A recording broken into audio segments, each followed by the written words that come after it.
The PC gave us computing power at home, the internet connected us, and mobile let us do it pretty much anywhere. Now generative AI lets us communicate with technology in our own language using our own senses. But figuring it all out when you're living through it is a totally different story. Welcome to Leading the Shift, a new podcast from Microsoft Azure. I'm your host, Susan Ettlinger. In each episode, leaders will share what they're learning to help you navigate all this change with confidence. Please join us. Listen and subscribe wherever you get your podcasts.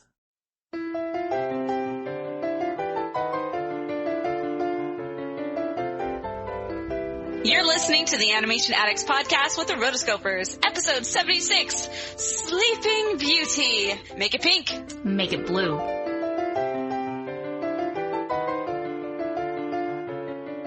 This episode is brought to you by the Rotoscopers t-shirt. Yes, you heard me right. We have a new sponsor, and it's us. We ordered special limited edition t-shirts that you guys helped design and vote on, and we have quite a few left, and so we're interested in having you buy one because it helps support the show and the website. One thing that we really want to do is get the website up and running. We want to redesign it so it's the best of the best. Have a great experience on mobile, tablet, desktop. But we can only do it with your help. These t-shirts are a fundraiser, so we can do that. So if you want to buy a Rotoscopers t-shirt, go to store.rotoscopers.com and you can show off your Roto Pride. Oh, also, don't forget, once you get yours, take a photo with like Instagram, but use the hashtag RotoShirt. And if you do that, we'll put the photo up on our website for everyone to see. Welcome to the Animation Addicts podcast with the Rotoscopers, Disney, DreamWorks, Pixar, Don Bluth, and everything in between. I'm your host, Morgan Stradling, here with my amazing co-hosts, Chelsea Robson and Mason Smith. Cheerio. Cheerio, darlings. Well, howdy, y'all. Chelsea, where did you pick up such a fine accent? I know. I am actually recording from Oxford, England. Oh my goodness, I had my cousin, she graduated with her MBA out here, and she was like, I need family to come support me. And I said, I can be that support. I can do that. So, very last minute, like 3 days beforehand, I purchased plane tickets and I went out here, and I'm kind of putting it as a little bit more of a gift to myself for, birthday, because got to do something cool every year, right? Yeah, last year I bailed hay for my birthday, but London's cool too. Oh man! Oh my goodness! Chelsea is what we classify as a free spirit. Oh. Planning? Also. No. Spur of the moment? Yes.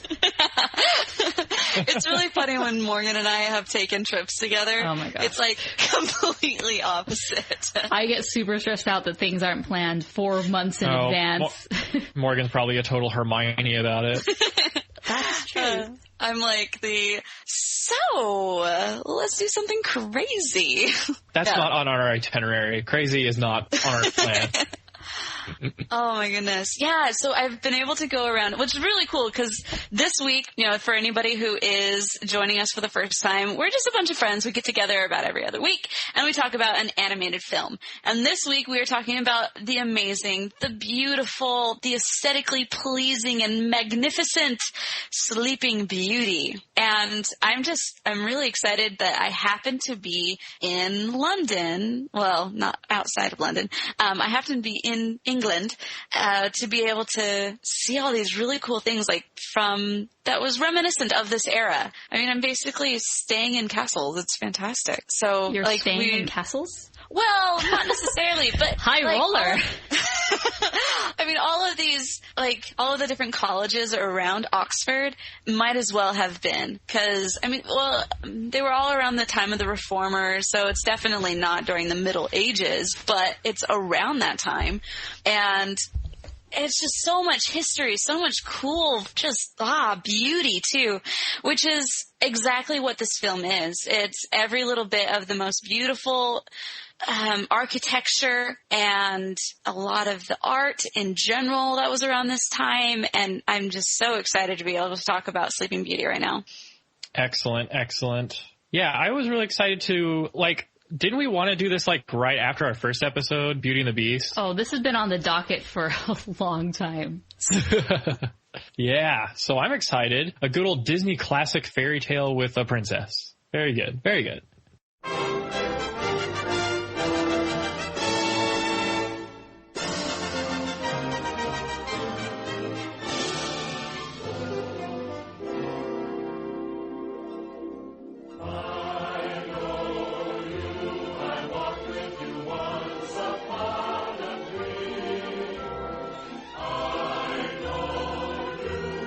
Okay, well, happy birthday episode, Chelsea. Seriously. Thanks, Mason. So for Chelsea's birthday episode, we decided to appease her and do a catch and fire with her, which was really funny. We've done these for a ton of people, guests on the show, usually new guests, but for some reason we haven't finished doing the main host. So we are doing Chelsea. So for those of you who are new to the show, Catch and Fire is a little fun segment that we do where we just do rapid fire questions about animation, about favorite movies, and it just is a quick way for us to get to know the people.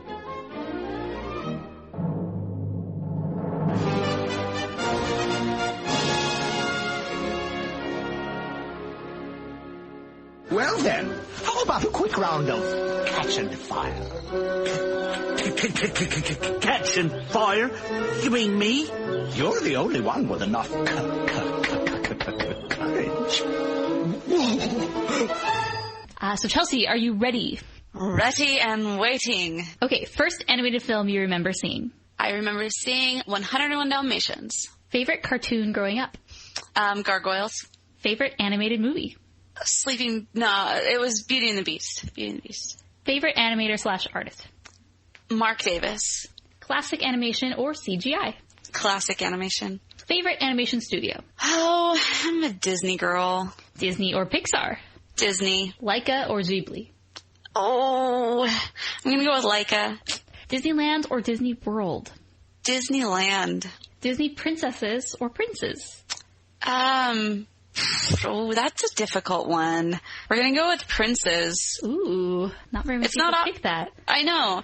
And the reason why is I think that's just because nobody ever picks them. But I think there's a lot of good things that come from the princes, and they need to be highlighted a little bit more. Heroes or villains? It depends on the hero and depends on the villain, but just for today's, I'm going to go with villains. Stitch or Tinkerbell? Tinkerbell. Mickey, Goofy, or Donald? Goofy. Huey, Dewey, or Louie? Louie. Favorite animated dog? Bruno. I knew you were going to say that. Favorite obscure animated character?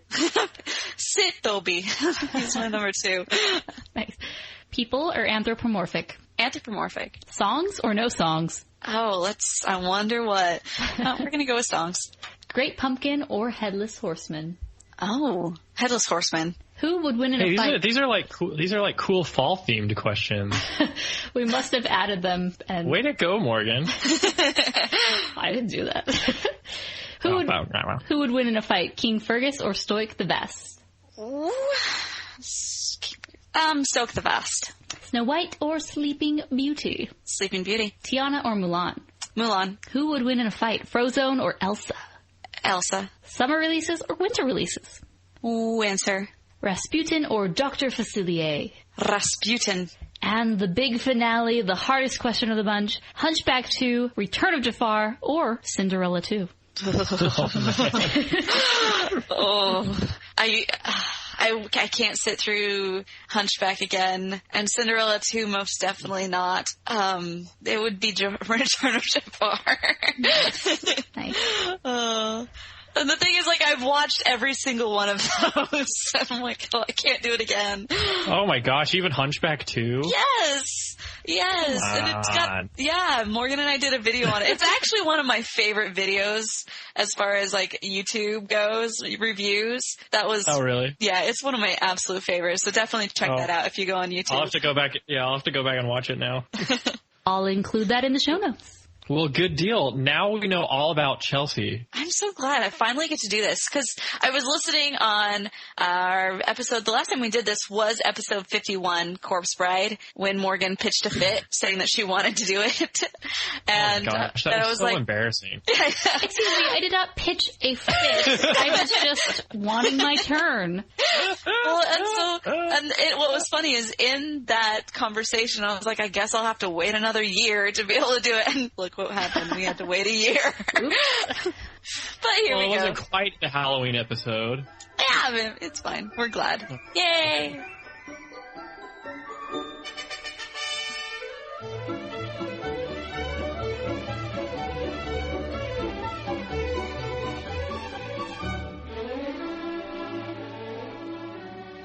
We are moving into our main discussion. We are reviewing Disney's Sleeping Beauty, the 1959 classic, which was forever in production. But before we go into that, I wanted to share, do a little nerdy couch discussion or Morgan story time, I guess, since I usually do most of the talking on these. And go Morgan story time. Gather round, everyone. Gather round. Grab your square of carpet and get Yes, please grab your little square of carpet and place it nicely on the floor and gather around because I have a book and I'm going to tell a story. Ooh. Actually, I have the new, I guess you would call it the Sleeping Beauty art book, but it's also / Maleficent art book. It's called Once Upon a Dream, From Perrault's Sleeping Beauty to Disney's Maleficent. And basically this goes into the art and making of Sleeping Beauty and also Maleficent. But before that, since both of these movies, the main core about them is the Sleeping Beauty fairy tale, there's a section that goes into the different iterations of the fairy tale. Many of you know that this was a fairy tale. It was actually first published in 1697, and it was in French. It was known as La Belle au Bois Dormant, which translates to The Beauty of the Sleeping Forest, rather than Sleeping Beauty. And this was published by Charles Perrault. Basically, it translates to stories or fables of times past. So he was sort of like a Grimm's Brothers a few hundred years earlier, where he was collecting these stories that either had been told vocally or just that had been around very popular fairy tales at the time, and wrote them down in this book. And so let's start. This is the first iteration, the first written version of the fairy tale in 1697. So let's start with our baseline, and we will evolve from there. So the first, it goes, when a daughter is born to a king and queen who have long desired a child, they invite all the fairies in the kingdom to her christening and present them with opulent gifts, including gold tableware studded with rubies and diamonds. In return, the fairies bestow the gifts of beauty, charm, musical talent, and other virtues on the child. But one fairy was not invited. Perrault says it's because she was too old and she had lived in seclusion for so long. Everyone assumed that she was dead. Upon arriving uninvited, she enters and bestows her gift with no fanfare. It quotes, "The turn of the old fairy arrived, and she said, her head shaking more from malice than with age, that the princess would prick her hand on the spindle and die from the wound. This terrible gift made everyone present tremble." And then it goes to say that, one of the fairies realized that this old crone might actually hurt the child with this gift and, concealed her at the ceremony. She hid the child from Maleficent, or the old fairy, I guess you'd call it. Later, she reappears from behind the tapestry and then alters the curse with her gift. The princess will not die, but will sleep 100 years, when a king's son will arrive to awaken her. So we go into the next part of the story. Just, the king was very desperate to protect his daughter, so he had all spinning wheels burned to the ground, to prevent her from having this painful death. If there's no spinning wheels, then you can't die because you can't prick your finger on it. But despite his efforts, one day the princess finds an old woman spinning in the castle, and she touches the spindle, which she's never seen before, so she's really curious about it. So as a result of pricking her hand, she falls asleep. Now, this initial fairy, who was the one who altered the curse, realizes that the princess would be pretty upset waking up 100 years later and finding the castle empty. So with a touch of her wand, she puts everybody in the castle to sleep. So that way, when she does wake up, hey, they'll all wake up together. Nothing happened, really. 100 years, what? Okay, so then he describes how within a quarter of an hour, an impenetrable tangle of trees, bushes, vines, and thorns sprang up around the castle. Only so the topmost tower could be seen. Anyone who tried to penetrate the enchanted forest remained trapped in it, dying an agonizing death. You gotta love the agonizing death in these old fairy tales. So she slept 100 years, and the spell had been fulfilled. So then once 100 years came and the spell had been fulfilled, the forest or this thorn bushes would part so that the prince could enter. It goes to say the prince awakens the princess with a kiss. Oh, no. In modern versions of this story, he comes and he awakens her with a kiss. But in the original version by Perrault, he falls to his knees by her bedside, which awakens her. No fanfare, just woke right up. And she asks, "Are you my prince?" Thunk. Yeah. So she asks, "Are you my prince?" And as he's helping her to her feet, he a funny little note in here in the dialogue or in the actual book, it says, he tactfully refrains from telling her that she was dressed like his grandmother, but was no less beautiful for it. And a marriage follows. So, okay, what do you guys think so far of the original fairy tale? There's a lot of parts that are very similar. Obviously, the sleeping maiden, the 100 years, the spinning wheel is always a main key. Destroying all the spinning wheels in the kingdom is another one, trying to thwart the curse. I thought it was interesting that the gifts of beauty and song were always there. This wasn't something that, Disney added just to, we've got to have a singing maiden who looks good. Of course. Could it be that this whole thing is just a cautionary tale about touching sharp objects? To its core, yes. Okay. So it goes to say that folklorists have found lots of similarities between this notion of a sleeping maiden, not only in European fairy tales, but also fairy tales around the world. There's similar stories, found from Ireland to India to Gabon in Africa. So this is kind of a very common sort of narrative when it comes to fairy tales. But wait, we are not done. Now, let's go on. There is a second half of this fairy tale, which is often forgotten. And I think Disney tactfully and very smartly chose to ignore this side of it. So the prince in most versions is already married. And so then he meets the princess, wakes her up, marries her, having a second wife. So in some versions, his first wife, she wants to feed his children to the husband as revenge for preferring Sleeping Beauty to her. That is not motherly love. I don't know any mother who would be so bitter. Yeah, that'll teach him, Mom. Right? Oh, gosh. Why is it in these old fairy tales that someone has to end up being eaten or something? Why not? That's what I say. Why not? Maybe it's like one of those Black Plague kind of things where everyone was like obsessed with death. Those are like, hey, what's a good ending? Oh, everybody eats everyone. Yeah, I don't know. This is about the prince's mother, who actually descended from a race of ogres. It's gonna get good. So the king basically only married this ogre queen for her wealth. And after her husband dies, the ogress queen orders the butler to kill the princess and her children to have them serve her. The servant deceives the queen, preparing a goat kid and venison with such a delicious sauce that the monster declares she's never tasted anything better, thinking that it's the princess this whole time. But when the queen learns she's been fooled, she prepares to throw the servant, his wife, and daughter-in-law and grandchildren into a pit filled with toads, vipers, and other noxious creatures. Then again, the prince arrives to save them just in the nick of time. She's flinging herself around in the pit in anger and frustration. The prince is upset, because she was his mother. Like, mother, this is embarrassing. But, he contents himself with his lovely wife and children.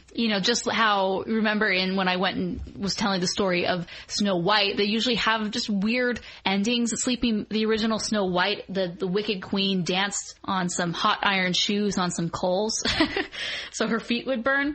And Cinderella, the birds peck out the stepsister's eyes at her wedding. Bet you didn't know that. So there's always sort of been this gruesome aspect to it, and this is no different. Yeah, I'm not such a fan of that. This whole second half of the story really goes into very gothic origins with the ogre mother, and I could see Shrek doing something like this, but not necessarily the Disney version. Why is it in these old fairy tales that someone has to end up being eaten or something? Why not? That's what I say. Why not? Maybe it's like one of those Black Plague kind of things where everyone was like obsessed with death. Those are like, hey, what's a good ending? Oh, everybody eats everyone. Yeah, I don't know. Hey, so wouldn't the prince look like an ogre then? Yeah, unless it's the Disney version. His mother was an ogre? Unless it's sort of like the Disney, in Lady and the Tramp, how some children look exactly like the dad and some children look exactly like the mom.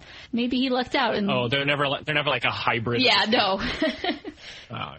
All right. So that basically is the first iteration of this Sleeping Beauty fairy tale, and there's been lots of changes along the way. There's been, paintings about this. There have been different plays, the most famous being Tchaikovsky's Sleeping Beauty ballet, which we will talk about further, but many of the musical themes and practically most of the score to an extent was taken directly from that ballet. And that's one reason why I've always wanted to see that ballet, to see the similarities in the music. The music in this movie is incredible, which we will talk about. I'm not going to talk about it now, but so that is just a little introduction to the Sleeping Beauty fairy tale, the original, in case any of you were interested.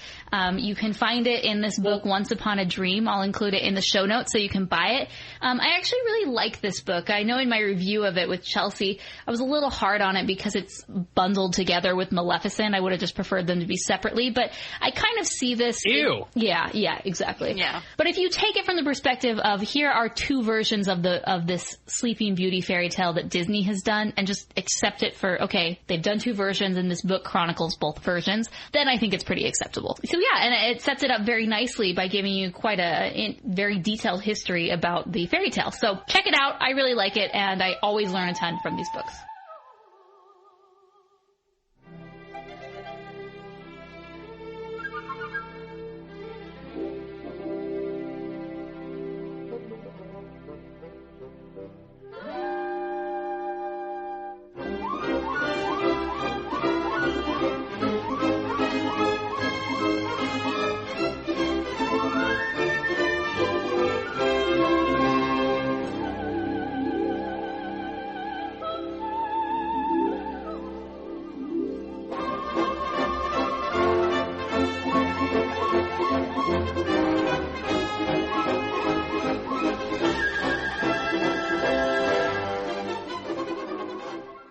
This movie has such a great history, and one of the things I remember most about this movie is we had the VHS growing up, and at the tail end of this, it had like a making of documentary. It was like a half-hour long. Yes, and so it had, awesome. It was great. I loved it, and it had footage of some of the 9 old men. It had footage of them like drawing, and it was so great. And it also had Walt Disney. He had like he's kind of introducing the movie as well, and it comes out and he's like, maybe it's at the very end, I think it's at the very end, where he goes like, and that's why this movie took 6 years and $6 million to produce. It was the most expensive movie to make up to that date, and man, that was, I love that whole section, so that the VHS has a very warm place in my heart.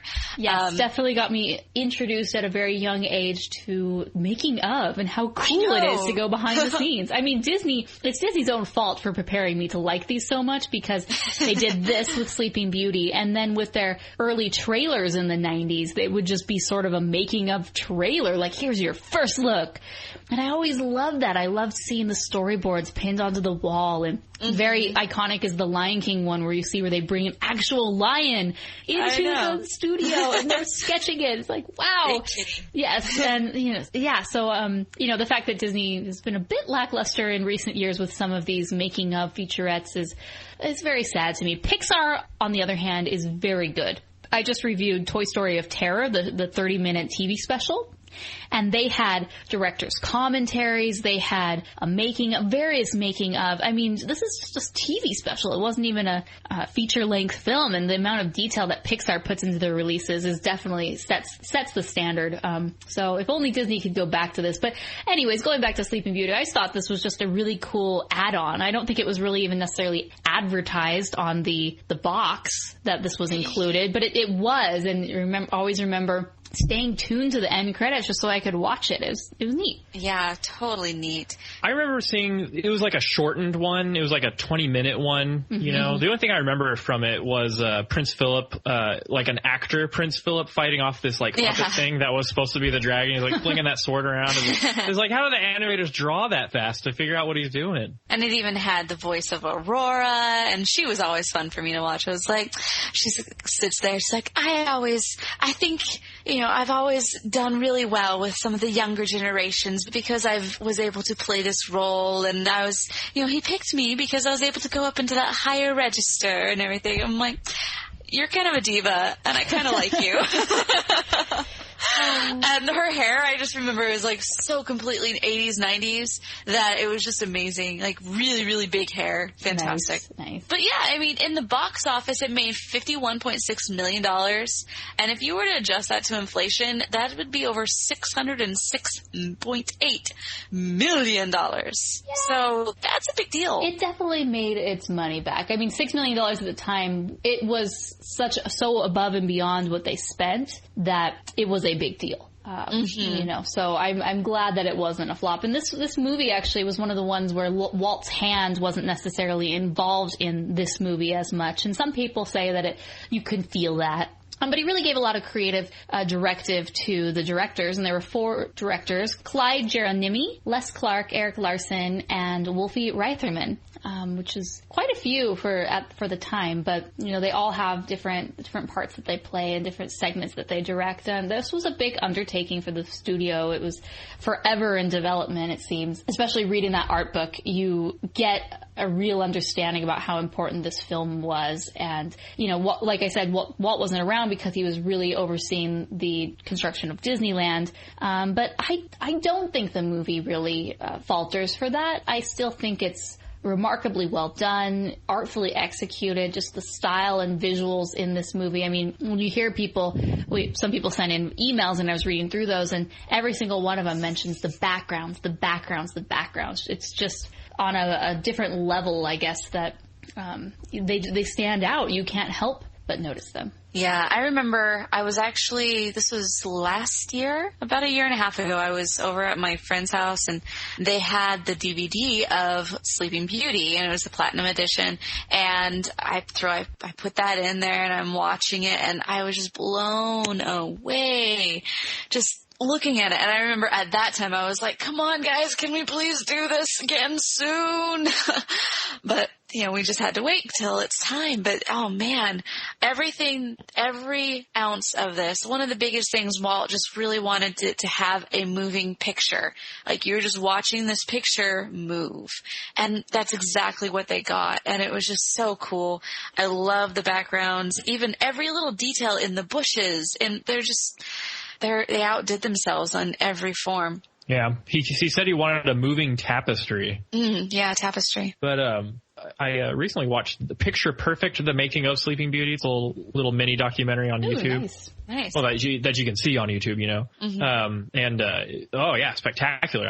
It's a lot of cool insight into the art direction of this film. And you know what? Maybe it's because I grew up with Sleeping Beauty, but Sleeping Beauty totally stands out from other Disney films. It really does. Like, I'm even talking, you know, the before the Xerox era, you know, before all that, like this, like visually it just stood out as something totally artsy, you know? Right. You know, when it first came out, for a while, it was like the most popular movie of all time besides Ben-Hur. Yeah. Which Ben-Hur, if you haven't seen that movie, it's good. So what are your thoughts on the backgrounds? Because they are significantly different than anything kind of we'd seen before. It's not your typical Disney background. They're very angular and long and tall.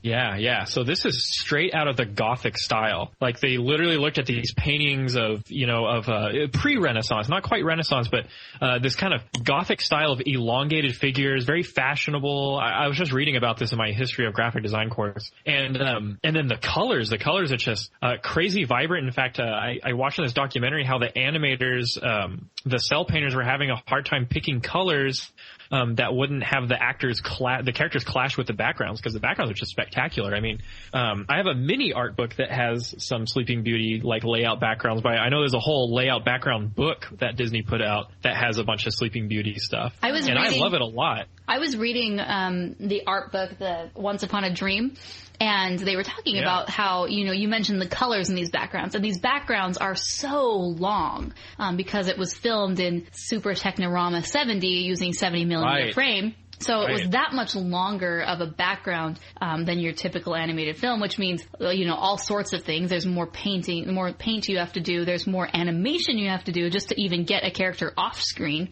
But they mentioned problems with trying to make sure the backgrounds looked right and the colors, because if you have everything's in this movie is very detailed. It's not like things in the background lose focus. They're still sharp and crisp.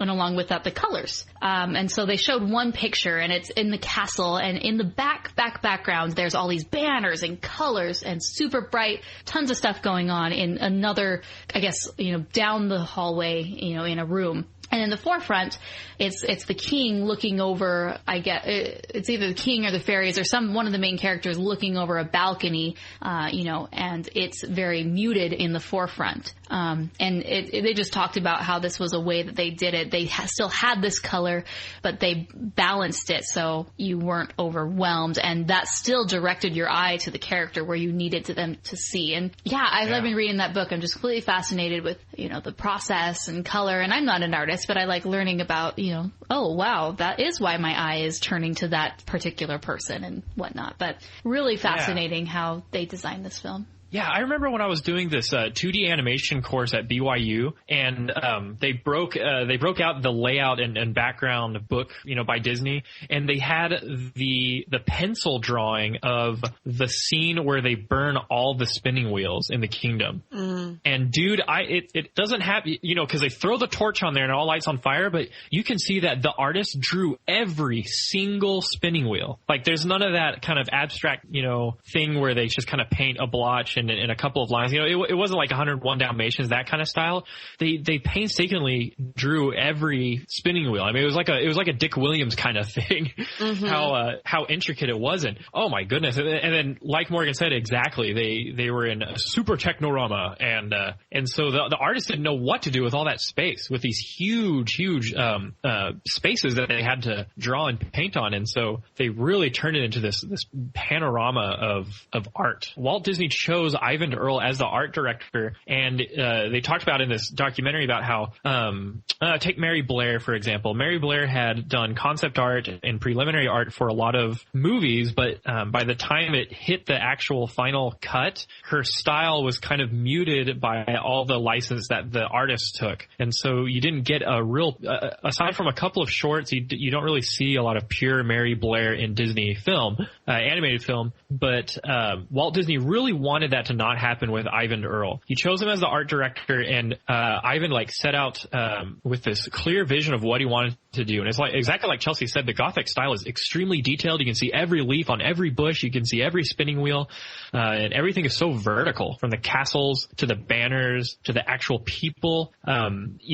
Prince Philip is like one of my favorite examples. He's just this really long guy, and and so he turned it into this Gothic style, but he gave it a 1950s kind of UPA cartoon quality. So UPA was like a very abstract animation studio, very cartoony. And so he kind of blended the two to make it contemporary or relatable to and stylish to the times, but also give it this immortal Gothic style that no one had ever done anything like it before. And I really like his stuff. And there was actually a little bit of, I'll tell you what I don't like though, is the art for the 2-disc collector's edition DVD. Have you seen it? Yes, I will include a link in the show notes. Look, people, I'm tired of the lame animated DVD artwork. I'm talking about the one that has it's trying too hard to be John Alvin, with the light and the sunbeam. And then there's Maleficent's face in the background, but it doesn't look like her. Yeah. I'm like, who is that supposed to be? The magic mirror back there? Hey, that would have been cool. It's all connected. But yeah, I'm sick of that. Disney theory. Oh boy. But yeah, Ivan Earl's stuff was so cool, and Walt was adamant about giving him the final say, and that was it for the art department. In fact, watching that documentary, they interviewed some of the 9 old men, and they talked about how the animators kind of rebelled against Ivan Earl's total control over the art direction. And it got to where they pounded on Walt's door to complain about Ivan Earl, but Walt wouldn't have it. He wouldn't listen to them, and he stuck with Earl's art direction. And eventually, the 9 old men, they still snuck in their trademark character design into the fairies. It's most obvious. And so they got a little bit of freedom there, but for the most part, it was this team leader who had a clear vision, and he had Walt's total support to the point where it was totalitarian. And so I gave that some thought, and I was like, which is better? Is it better to have like one superstar art director with all the control, or to give more freedom to the individual team members, so that they don't go crazy? Because sometimes artists are like that. Do y'all have any thoughts on that? Well, I feel that you do need somebody to control and to rein in the creativity and to make something uniform.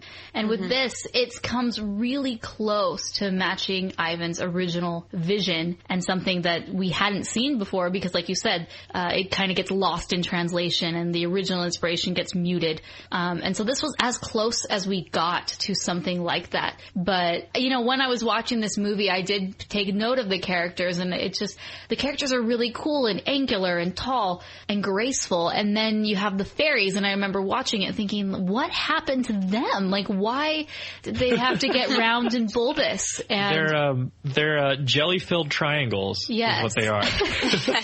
And I think it would have been cooler if they would have matched everyone else. I really don't think most people would notice that they are in a slightly different style than the rest of the characters. I think you think, oh, it's a Disney movie. They all sort of look-ish the same.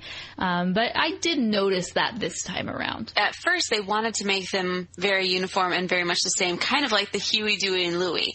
And they wanted it to be kind of just these three nondescript people. But then as it came on, I mean, it's not interesting at that point. And I think one of the reasons that we get away with it, that they're totally different from everybody else, is that they are fairies.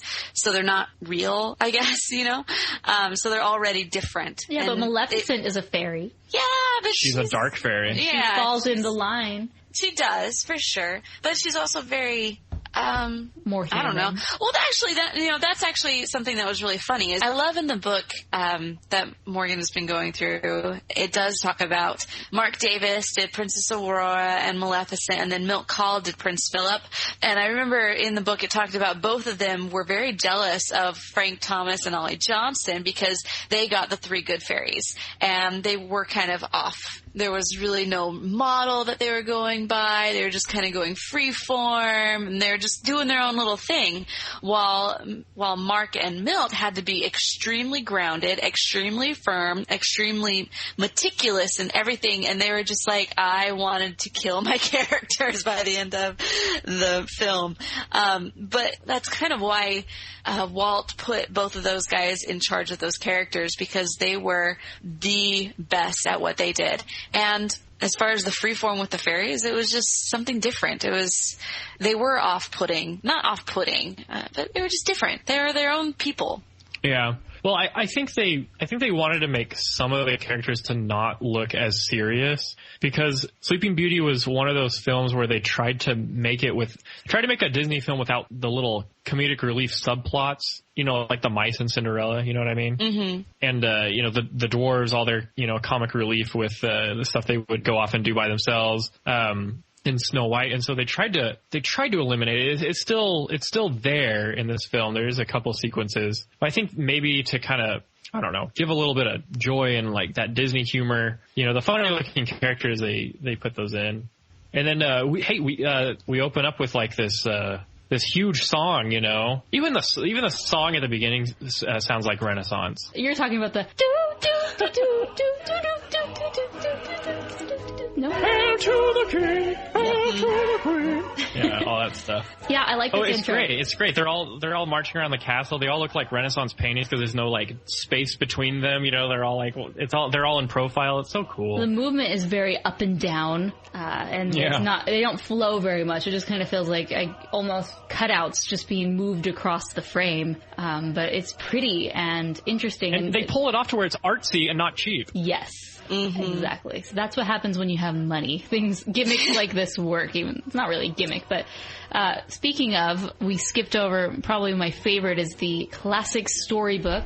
You see that thing? It's like encrusted with jewels and gold. Ooh, the crust, man. And that was a real book that when they did these storybook openings, they actually, filmed the book and made it. And I would like to know where that book is nowadays. Yeah, right? So we go into the coronation, or I guess it's just her birthday celebration. It's not really coronating anything, but, the other king is invited, and little baby boy Prince Philip is so cute. He's adorable. And I love, just the little things that you wouldn't notice is that he starts out blonde, and then as he gets older, he becomes a brunette. That's something that's very common with children. As you're born with lighter hair, and as you age, it gets a little darker. And I just think that's just a cool little touch that they did to show, he's now a man, in case you can't tell. How much older do you think he is than Aurora? Doesn't matter. It's a Disney film. Yeah, but I think he's 7 3 years? or 4. Oh, really? I thought he was 7 or 8. Oh, maybe he's little. He looks about 6. Okay. I'm thinking he's way older than... Yeah, he's probably just past the toddler years. 4, 5, 6. Somewhere Definitely in there. not 3. No. Probably 5. Well, yeah. I would say 4 or 5, somewhere in there. Yeah. Maybe I'm just giving too much credit to him. But yeah, who knows? Disney is very pro-betrothal. Is this like a betrothal party? Do they know? Do they know that they're going to get married? No, he doesn't know. You don't tell them at such a young age. Guess what? Zazu had no problem. We're going to a party. Effie Olden. We're going to a party. Lovebirds blossoming on the savannah. Yeah, I guess some people are destined to just be together, But you know what? Besides his lovely singing voice, when they get older, does Aurora even, know this guy?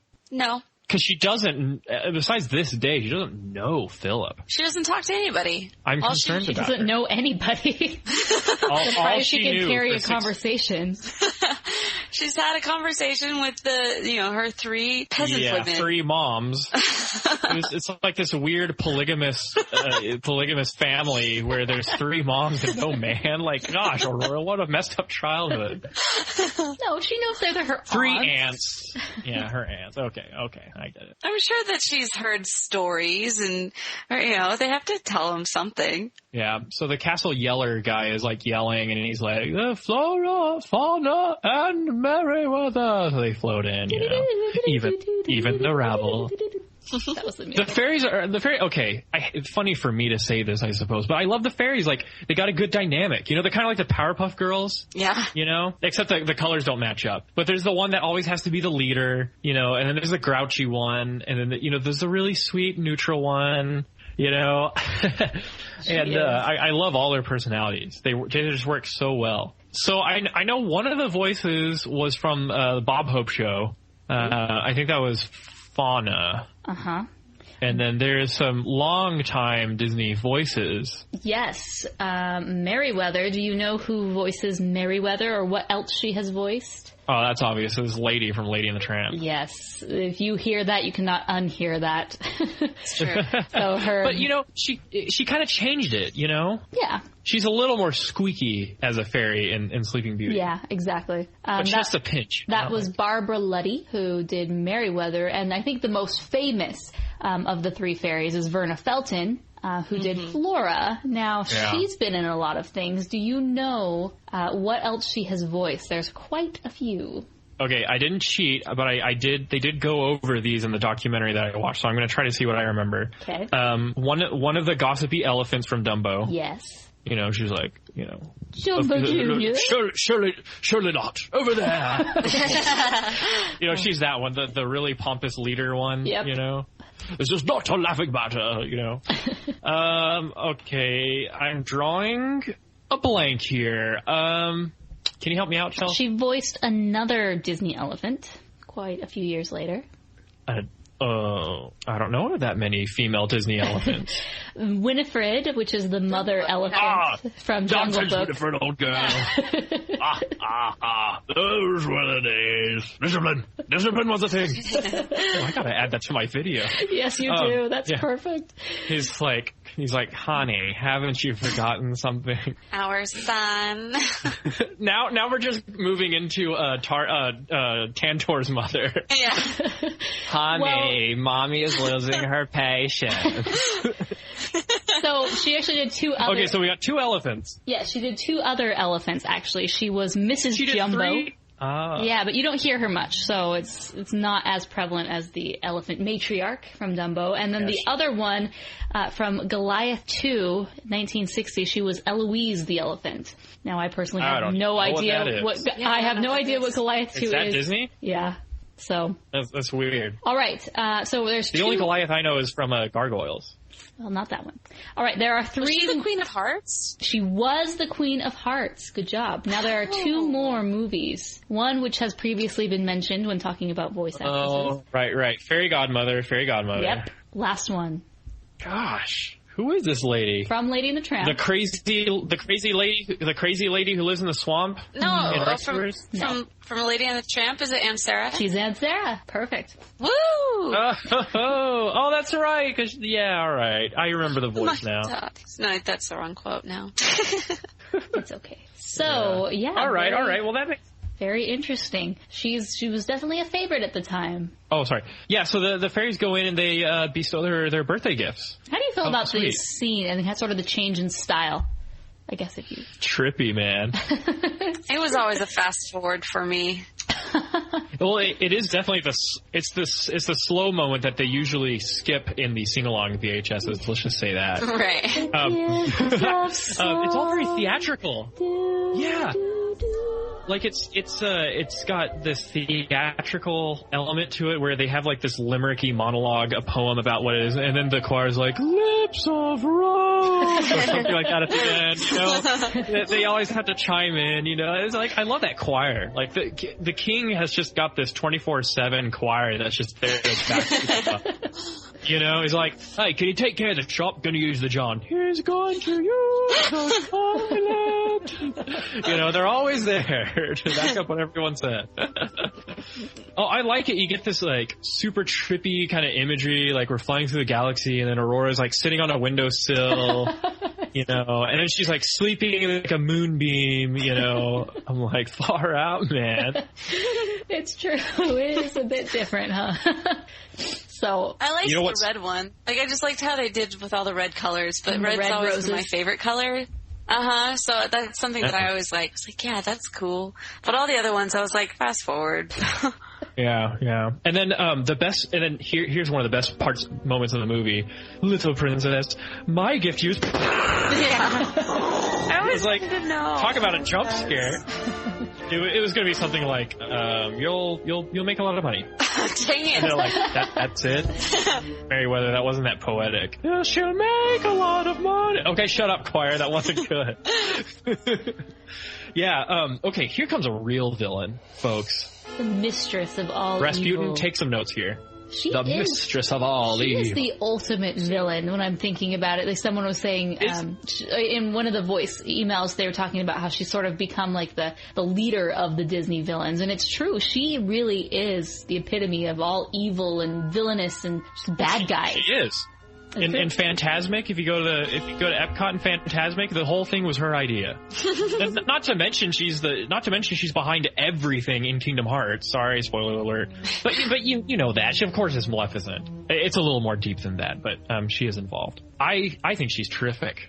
Well, what is it about her? Is it the voice? Is it the design? It's just flames and horns. Green flames. This year, there is an art exhibit going to the Walt Disney Family Museum, and it is all of the art of Mark Davis. And, sweet. Oh my gosh, that is one that if I were to like fly out there for any reason, I would go out there for that one just because it's so good.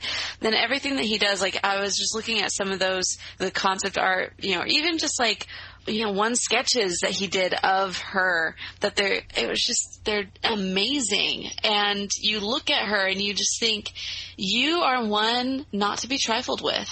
No kidding. There is nothing comical or weak about her. Maleficent is in control in every moment. And if she's not, she makes everybody pay for it. Mm-hmm. Mm-hmm. Well, and I think is one of the reasons why she's so successful, because she's not a joke. She's nothing you don't mess around with Maleficent. She's serious. She can take you out. She doesn't get a song and she never will. She doesn't need one. I mean, that would kind of not dumb her down, but it would just take away from this aura that she's created. You know, they talked about in the book about her design, and as Chelsea was saying, like, she's a speech giver. That's her job, is she just kind of stands around and she talks. So they needed an expert animator, Mark Davis was the one. But initially when they were designing Maleficent, her cape, she's black and purple now, but they wanted it black and red, which obviously, and when you tie her design with black and red, it's very much reminiscent of the devil and sort of the hell vibes, I guess you would say. And so she was supposed to be red, and I was reading on Andreas Deja's blog that they changed, the ink and painters, I guess, went behind him and changed the colors to purple. And at that point, there was nothing he could do about it. But I actually think purple works well. It matches her eyeshadow. Yes, it does. It seems like red or purple seem to be the colors of villains. I think Ursula is very purple. Jafar is very red. Hades is blue, but more on, you could say he's more of a purple side. But it's sort of, you talk about the color purple. Purple is a very royal color. And sometimes with these villains, they are trying to steal the crown. And so they're putting on purple. This is just my interpretation of it, trying to mimic royalty. And then with red, it's trying to, obviously very representative of who their master is. Yeah, it's, reminiscent of the devil and power and strong, fierce color. So it's just interesting how she could have gone both ways, but now she is very, very much a purple-black villain rather than a purple-red, which she should have been. Yeah, and what a voice. She's great. Lady Tremaine. Eleanor Audley, who she's done a few things. Yeah, Lady Tremaine from Cinderella was one of her great roles. But then also, a Disneyland fan, shout out to you, Madame Leota from Haunted Mansion. She's the floating head. Spirits. Yeah. Wings of a bat, send us a signal wherever you're at. I'm going there. Not wondering. Although whenever I go, it's always Nightmare Before Christmas takeover. I know. It's good, but it's not the same. Anyways. And then you get the Hot Topic crowd in there. Sorry. But yeah, hey, the animators were even saying that Eleanor Audley looked like Maleficent. Oh. That she resembles her. She does have a very... she's got a long face. Yeah, I can see that. Maleficent's not ugly. She's not the typical evil hag. But although I think they pushed it too far with Angelina Jolie. That's another story. So she's sophisticated yet ruthless, She's like, here's your precious princess. Wah-ha-ha-ha, She's evil and she knows it. I love her line when she's like, they're a disgrace to the forces of evil. She has that one line. Yes. She sounds like Nicolas Cage. Sorry. Yeah, she had her Nicolas Cage moment. You know how she said, they're disgrace. But she's really concerned about keeping up the image of evil. She's like, they're throwing off my evil groove here, but she does it without being funny about it. Mm-hmm. I still, there are comical villains who are just as effective, but Maleficent just stands apart as total evil incarnate. Yeah, speaking of another purple and black villain, you have Yzma, who's basically on the complete other end of this villain spectrum. I mean, she's such a joke. Well, she's not a joke because she's effective somewhat, but... And she's a murderer. And she has broccoli in her teeth, which really gives her a step down. How long has that been? Yeah, anyway. Yeah, and so we're dealing with the mistress of all evil, and who pushes the envelope? Merryweather. You weren't wanted. Weren't wanted. Oh dear, what an awkward situation. I was hoping it had been lost due to some oversight. Well, I guess I must be on my way. And then they push it even more. And you're not offended, Your Excellency. Oh my gosh, why? And then she turns around. Why, just the question I wanted you to ask.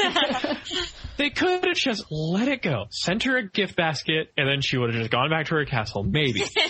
But, she was waiting for that. She was trolling. Yeah, she was. She was totally trolling. She be trolling. Why no, and to prove I bear no ill will, I too shall bestow a gift on the child. At that point, everyone should just go. Everyone should just go home because this party is not going to turn out well. Yeah. And then I can quote this whole thing. Listen well, all of you. And then she, I love when she pounds her staff on the ground, and it's just like, Yes. See, even the sound effects in this movie are iconic. Very good. Yeah. There's a few recycled sound effects. Especially the, like when she turns into a dragon and she's snapping, that's very clearly the snapping of Peter Pan. I can't even do it, but it's a good sound. I don't get sounds like that anymore. Yep, that's old school like the old school. So you talk about how, like, in the original fairy tale and here, and even in the film Maleficent, how she's a fairy. And we don't get her backstory in this film, and you know that she's an evil fairy, but she doesn't have wings like the other ones. But we don't get it, and I guess you can say we get it in Maleficent, but I'm not satisfied. Like, I'm still interested. I'm like, what's the real backstory? I'm interested in what happened to her, but I doubt we're going to get a Sleeping Beauty Who's prequel. the real Maleficent? Well, has there even been a Sleeping Beauty sequel? No, thank goodness. Yeah, Nor Snow White. I'm so glad that they stopped with those and they just knew not to touch. Yeah. No touching. Cinderella is almost tainted in a way because of those two sequels. Yeah. Oh my gosh. No respect for her. Except for Gus Gus, he rocks. Sorry, well, I'm going to be complaining about this until the end of time, but what were they thinking with Maleficent? Sorry, Disney. I couldn't get behind that. Well, here's one of the things that I thought as I was reading in the book Once Upon a Dream. Yeah. Like, every time I got closer and closer to that section of the book, I was just, like, more irritated because I was like, I don't want this section of Sleeping Beauty to end. And I finally get over to the Maleficent section. I think the thing that bothered me the most is that the director of it, she's been in a lot of, like, story meetings, like, with Don Hahn was the executive producer on this. And so he's worked with her a couple times, especially on, like, Lion King, and he brought her back and was like, hey, let's do something, and she was like, okay, let's do it, and then decided that she would make this script knowing full well that it would be completely different from what the canon was, and she was like, I'm just going to make this script ignoring the fans and ignoring every little piece of this and make it something of my own.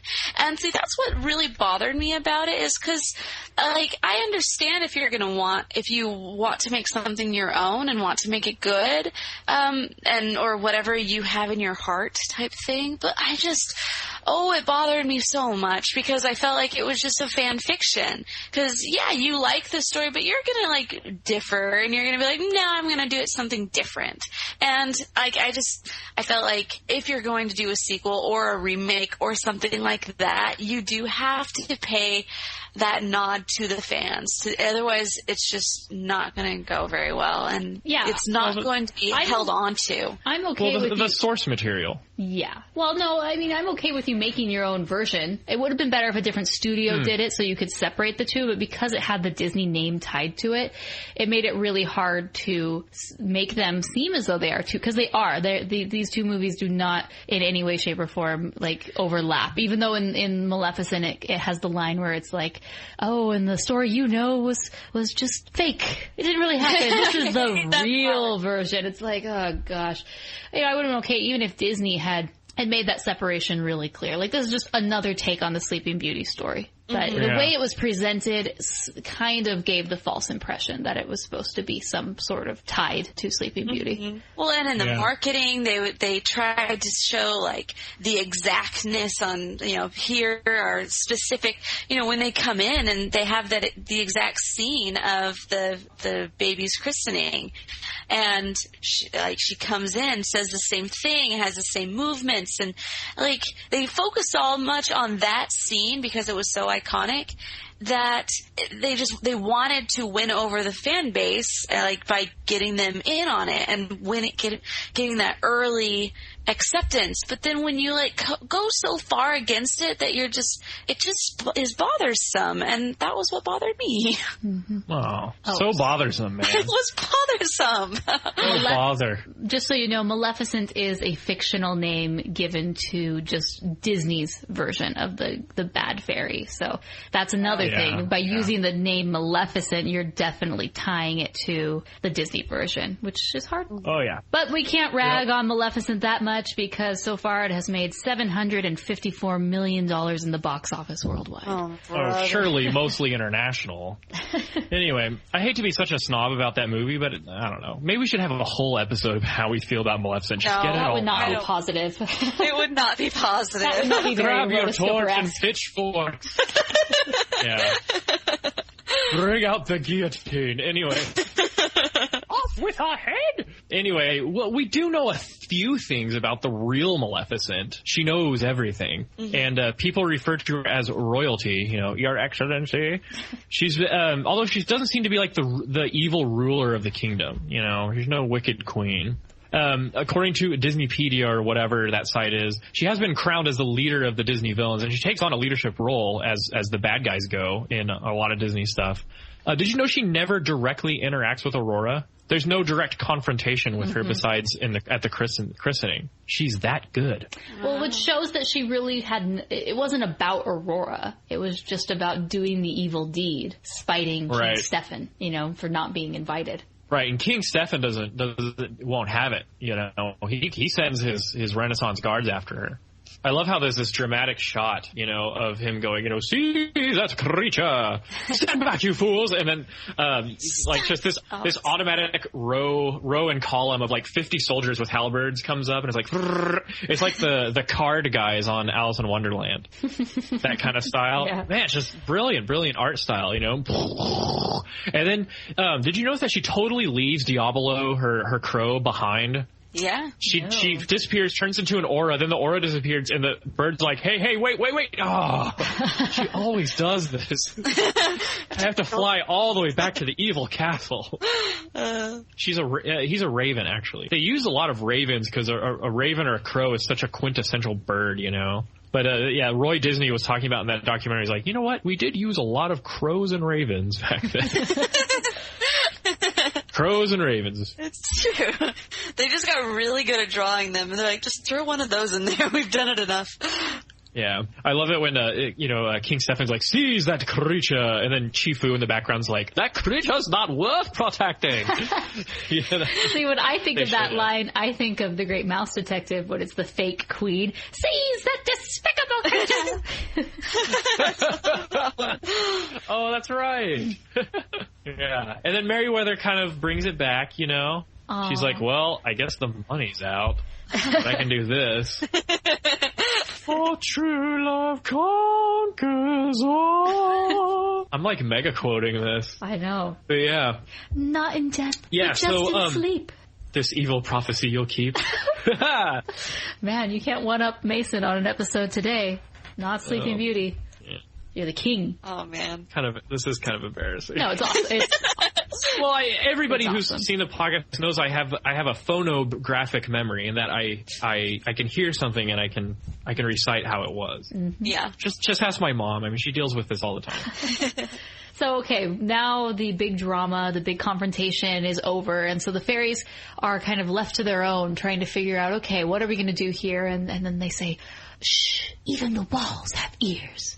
And they go and they turn really small, and they go into a little box, and then they start trying to figure out, what are we going to do to save the princess? No, it's not a crown jewels, it's like the crown tea set or something like that. I didn't say crown jewels. No, I said crown jewels, but then I was like, no, it wasn't. It's like the royal china, and I guess they're scared that Maleficent may have spies in the castle. Either that, or the fairies' plan that they're about to concoct is about to be so positively dim-witted that they couldn't afford to let anybody hear it.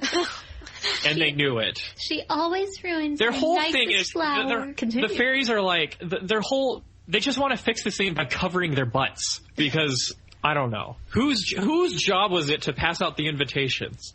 Merryweather. Anyway, she wasn't Merryweather. No, she wasn't wanted. But their whole plan is at some point they're like, well, this is messed up.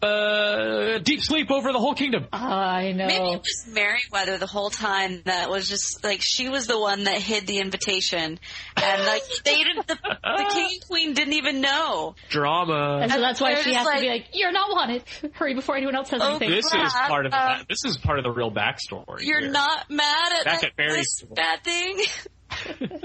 See, back at fairy school, Merryweather and Maleficent were butting heads the whole time. That's what happened.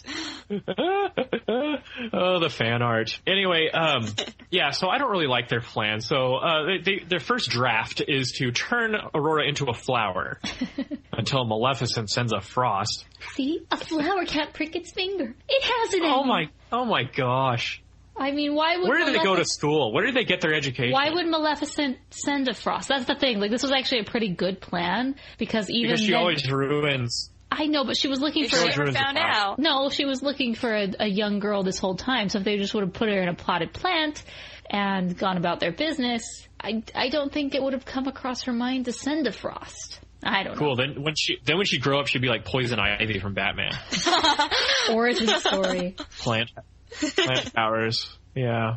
Okay, so they go off and they concoct all these dumb plans, and but meanwhile we're at the fortress of all evil. So they finally get their plan right, and they're like, okay, we're gonna dress up as peasants, we're gonna abduct Aurora, and we're gonna take her out in the woods, and we're just gonna try to raise her without magic. No magic. And so 16 years, right? And not a trace of her. Are you sure you searched everywhere? Yep. The head orc. I know.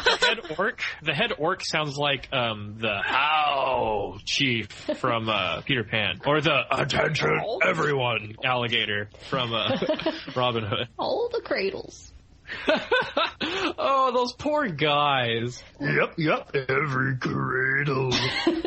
Did you, my pet? A baby. And then she does her evil laugh that is like, we know to be uneasy about the way she's laughing, but the orcs are like, oh, we told a joke. She thinks we're cool.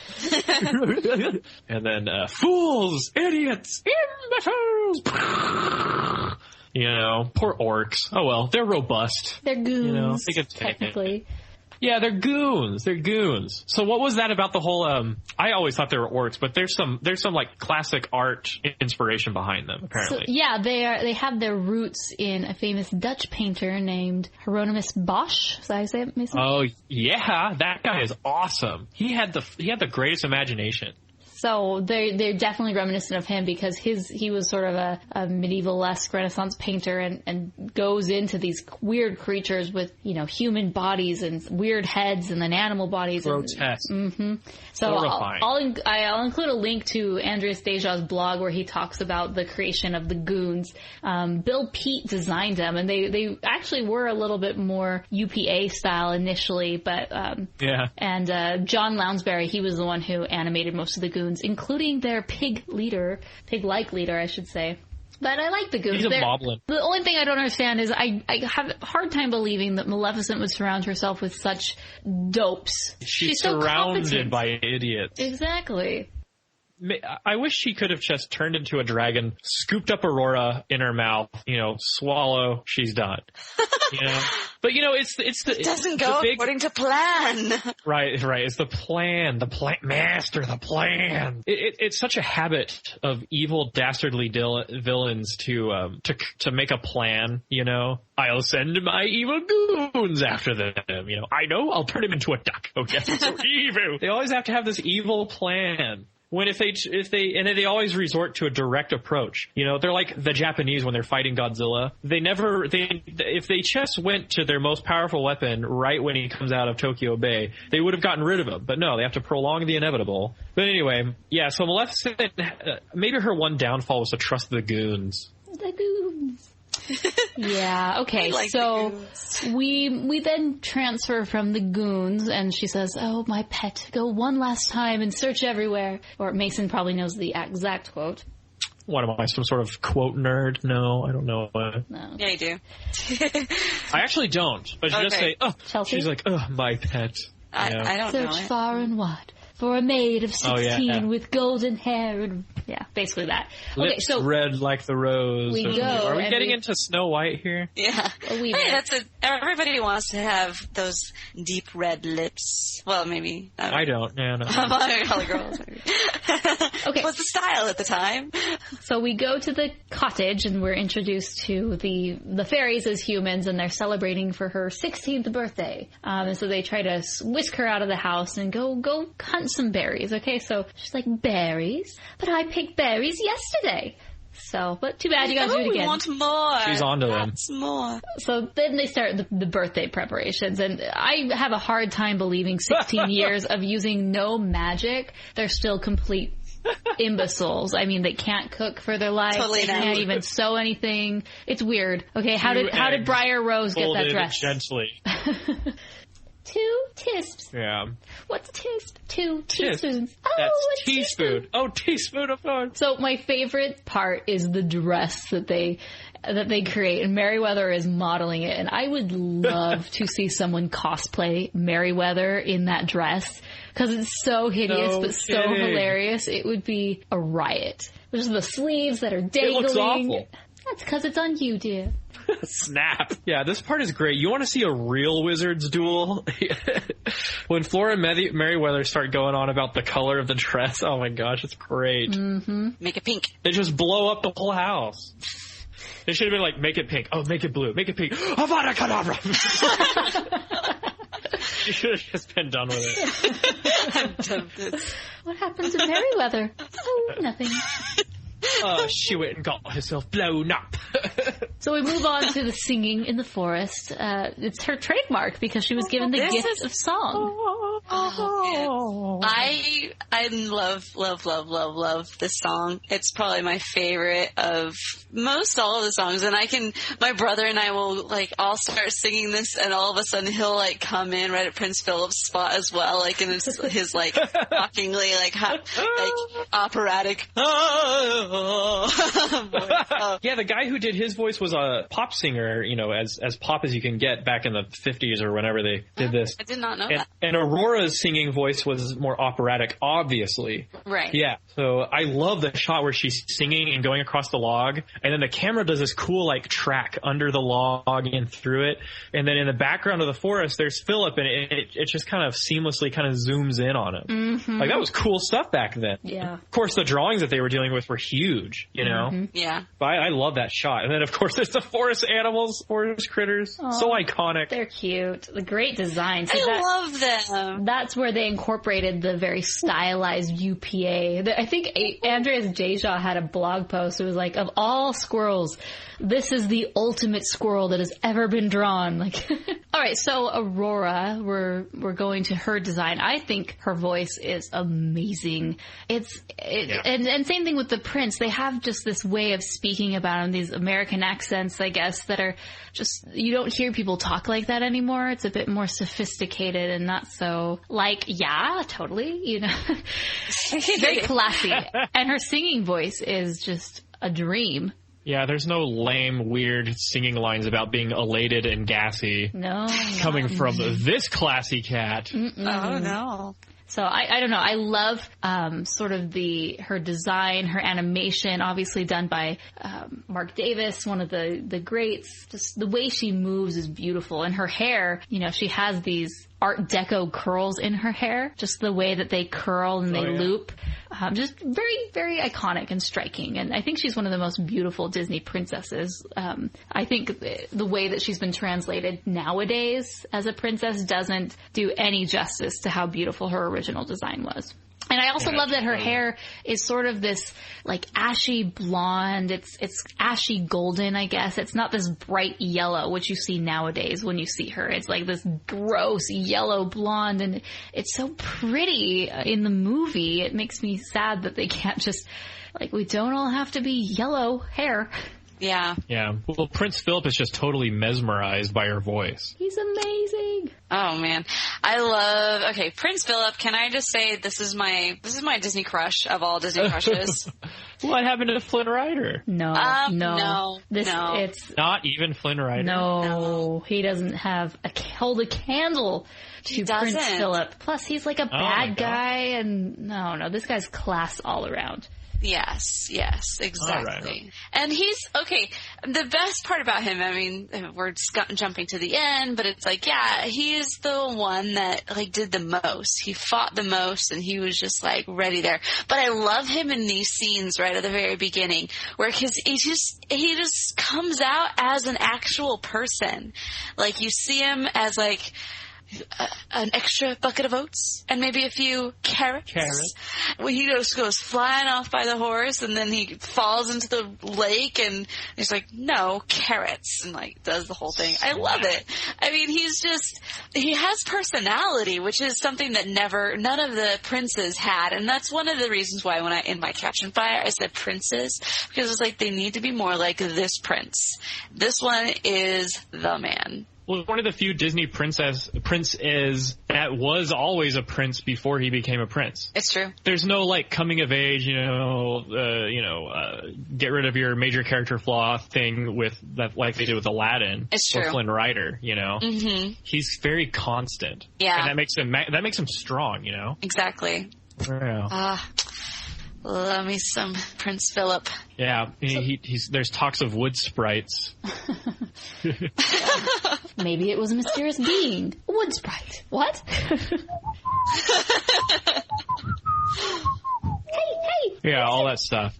Ugh, Navi, whoosh, smack her with a sword. I love where she's like, oh, you're a stranger. He's like, we're not strangers, we've met before. That's the only creepy part of the movie. It's a good line. Through song and dance, he wins her heart. It takes about 5 seconds. And standard for Disney. Oh, and I'm just gonna say he would have won my heart at the same time. I would have been like, okay. He uses her own line against her. Once upon a dream. True. It's like, ooh, snap, you're good. You said so yourself. Oh, snap! Yeah, and then the owl is wearing that coat, and he's kind of like, hey, what does he have that I don't? Yeah, poor owl. His voice like, hey, I'm sorry, it's not me. Yeah, totally. Yeah, and so she's got to go away back to her 3 aunts, and hey, listen, can I have your number? Can I have it? Can I? No. And I forget what happens. Well, no, like my favorite's like she's like, no, like, will I ever see you again? No, never. Well, maybe later tonight. Yeah, it's true. She doesn't take any convincing. She's hooked. In the cottage by the glen. I'm out in the menagerie. Hurry. Yeah. Timon's off in the bushes. I can see what's happening. They don't have a clue. Ooh, the owl, get it? Anyway. That's good. That's a good one. Yeah, so awesome tender moment, and totally interrupted by the bumbling kings bragging about their kids, and it's all sprinkled in with this kind of alcoholism thing going on with the Chester that I can't relate to, and it's kind of pathetic, how much this Jester really wants alcohol. Yeah, just steal but it. yeah, he should be a marketer for Budweiser or something. But I don't know. I guess they did it to provide some humor. I warn you here that this means war. For honor, for country, he's got like a fish. That escalated quickly. Walt Disney said he wanted to make a film that didn't have subplots like Cinderella with the mice.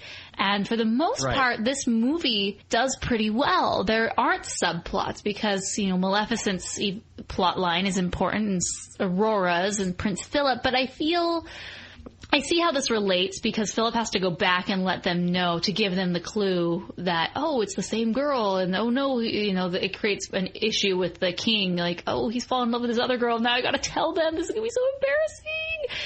But I don't know. There's some funny lines in there where he's like, you're living in the past. This is the 14th century now. That's like the best line. Nowadays, I'm still the king. And I command you to marry a princess. Yeah, man. I love it. This is the 14th century. So anyways, we have this kind of weird scene where the kings are goofy and drunk, and then we go back. Well, they're not too drunk. They're doing scrums, blah, blah, blah, blah. By the way, I thought I was so cool having that song on my Disney playlist. Super rare. You were cool having that. Let me fill up your glass. That glass was all foam. It's kind of cheesy. I don't know. I thought that was the thing is though those characters had everything else was so straight. And there's a lot of tension, and just having those characters being a little more off the cuff, I liked it, especially as a kid. I liked those scenes. I liked the family. I thought it was cool.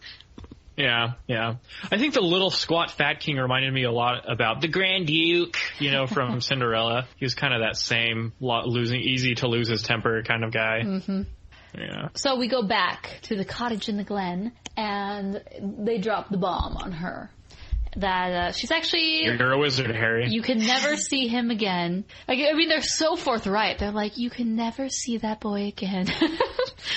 You're a princess. And then she, this is the worst timing when she's found her one true love, supposedly. And, you're also a princess. She doesn't care. Like, typical teenager. The best news in the world. I don't care. I have the worst life ever. So she goes and she cries on her bed. Why do you hate me? Typical Disney heroine fashion, to fall on the ground at one point and cry. So we all learned it. It's true. So anyway, so she has no choice, and she gets dressed up in the blue dress. Thank you very much. And they lurk to the castle. Lurk. And then introduce the finger prick scene, which I think is one of the coolest scenes in the whole movie. She's sitting there. It's eerie. It's very eerie. It's doo-doo, boom. Yeah. Doo-doo-doo-doo-doo. And that's where Tchaikovsky's score really comes into play, because it's just so masterfully done. I could hardly imagine that someone else would come up with those melodies. Yeah. And obviously we're saying that now, like, it's the perfect score. It's because we know nothing better, but it's really well done. And it's super creepy, very eerie. But I just love, she's sitting there, and then the music starts playing, and then she kind of falls in this trance, and she sits up, like almost robotic in a way, without life. You can tell there's nothing in her eyes. And I love the scene where she stands up, and then the cape just drops off her shoulders, with the music in tow. Yeah, she is locked down. I mean, Jafar's watching this, and he's like, golly, Maleficent, good job. And it's so creepy, and then the whole thing it's got this green glow, and that's the Maleficent cue, So cool. Mm-hmm. And then that bizarre fireplace that turns into a random corridor. I'm just trying to think, like, wow, how was that made? Or they just decided, let's board this up and turn it into a fireplace. But that's beyond the point. You're not supposed to think about that. But I always do. I'm like, are you kidding me? There's a hidden secret passage behind that. Secret tunnels. So now they got to fall back on their true love's kiss thing. Yeah, well, no. Let's first go to the scene where there's the confrontation with Maleficent and the fairies. First, that's right. Aurora. Here's your precious princess. Yeah, and then she just pulls it away. This is one of those scenes where the art style doesn't match. You can tell it was done by somebody else. Aurora looks different laying down there on the ground. Almost like she was part of a painting and not necessarily animated. Yeah. But there's certain moments where Aurora looks very, very soft. Notably when she's waking up from the kiss. Like it was animated by a different animator on that particular scene. That I can't remember which animator it was, but that animator wanted her to be more of the classic beauty, or the Disney beauty, I guess. And so he didn't stick on model. He just did what he wanted to do. She literally has individual eyelashes in that scene. I'm totally jumping ahead, but there's a few incongruencies at times. We got our DVD covered. Yeah, that too. So, okay. The fairies. I mean, they're not that smart, because they created this loophole intentionally, true love's first kiss. But they didn't ever plan for her to have a true love. And they actually get upset when she does meet another person, her first person she's ever encountered. Yeah, it's just funny that they weren't smart enough to say, like, maybe we should just find a peasant boy in the forest just in case we need him. But they were just self a backup here. It's like they were 100% sure that their plan was going to work, so we don't need the backup. So they just decide to cover the whole thing up. Yeah, it's like, face our problems, acknowledge that we made a mistake to the king. No! Let's cover it up and put everyone to sleep. Sleep. It's like a huge cumulative forget-me-now pill. And everybody just falls asleep. Like, well, if no one's going to be awake for this then. Well, see, it's interesting. In the original story, the reason the fairies put the kingdom to sleep was so that she didn't wake up alone. So she woke up and everybody would be 100 years older, technically, but with her, right? But in this, it's just like, that's not the reason. It's like, oh crap, okay. And is it ever said that she's going to be asleep 100 years? I know Maleficent mentions it at the end, but I don't remember it ever at the beginning saying you're going to sleep for 100 years.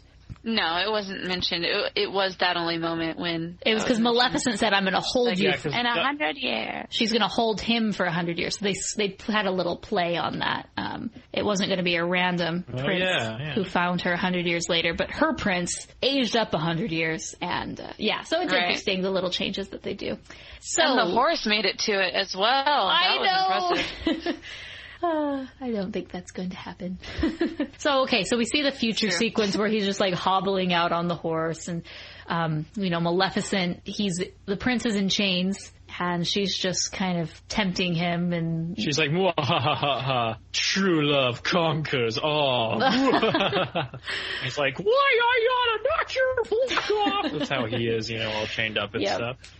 So, so here come the fairies. Yeah, the fairies come in. They try to save the day. It's just really funny. They have this magic, but they can't just magically make the chains disappear. They have to make it like it's a welding thing. Like, we got to weld these off, and like if I were a fairy, I would just go turn it into a flower. They can turn everything else into. Well, it's like their magic isn't violent, but they can turn things into pleasant things to overthrow the violent purposes. Yeah. Like the orcs are shooting arrows and they turn them into flowers, And then they're like, molten lava or yesterday's lunch we're pouring on him. and they turn into a rainbow. It's so cute, So it's like, I don't know. Well, they do turn Diablo into a gargoyle. Yeah, they were kind of mean. So that was that was an offensive spell. Aurori Exime. Yeah. So the fairies then come in and they give him the shield of virtue and the sword of truth, which are weapons of righteousness, which I thought was kind of cute. Not cute, but I liked that terminology. I don't think in a movie nowadays they would use the term righteousness. They would say weapons of being good, Right. They wouldn't say righteous because that has sort of connotations that I guess people would be offended by. But come on, she's evil, so you need something righteous to destroy evil. It makes sense. I know. And today's politically correct crowd, it's like nowadays you need the shield of acceptance. And we're replacing... And you don't get a sword because that's too aggressive. Take this teddy bear of avant-garde anti-institutional thinking. I agree. Exactly. That's what it is now. Then, they have the fancy part where he goes through the castle. He's able to escape with the help of the fairies. They turn, arrows into flowers and, hot lava basically into a nice rainbow. And then he reaches the briar patch and has to cut through that baby. But he does it pretty impressively. It's like, no big deal. And he's done. Hey. It's because Prince Philip is the man. Yeah, totally. It's always the briar patch, isn't it? So he gets through that, and then Maleficent's like, no, it cannot be. And she does this weird thing where she turns into a spinning firecracker and starts flying around all over the place. Do you remember that? Yeah, of course. She's like a whoopty-woozle, just keeps spinning around. She's a whoopty-woozle. Is that an actual firecracker? I don't know. But I feel like I've seen something like that in I don't know, some type of cartoon, probably Simpsons related. I don't know. I like that. I'm going to use that now. Too bad 4th of July is so far away. Not as New Year's. There it is. Yeah, and so, and this is my favorite Maleficent moment where she stares him down. She's like, now you must deal with me, O Prince, and all the powers of hell! And it's horrifying.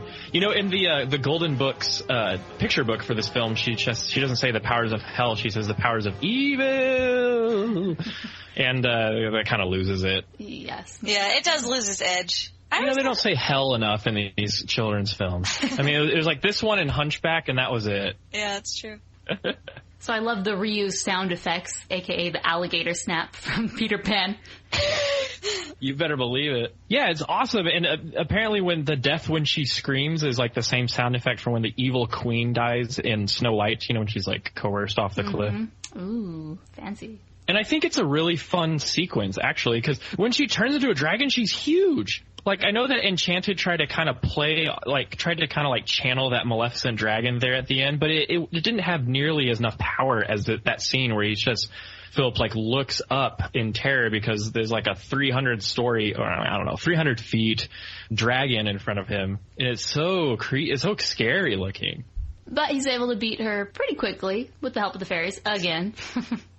sword swift and true. May what is the quote? It's like, made evil die, and faith endure. Yeah, there's a rhyme in there.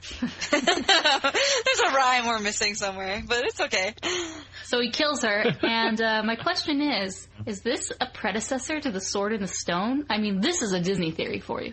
Ooh, I always thought about that too, because it like lands like in the rock, and it's got like the dead, I don't know, like shadowy thing around it.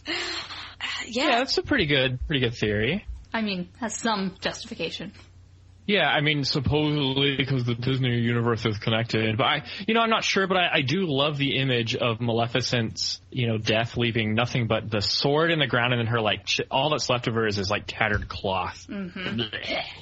Splat. So, now that the main villain is gone, he can go awake his princess, and really bothers me in this scene when he wakes her up and her animation and design is completely different. But I guess you could argue that it's kind of a more stylized scene, but it bothers me that she's so off model. Yeah, I don't like it either, because it looks like, I don't know, to me it looks like they just had a background painting of her except for her face, and then some animator just animated the face. I have to go back and look at it, but I do remember it looking weird. Well, no, it was like they just animated the eyes, because the eyes were the only thing that blinked, and then maybe had a little bit of a smile. And the choir's there too, she's awake now.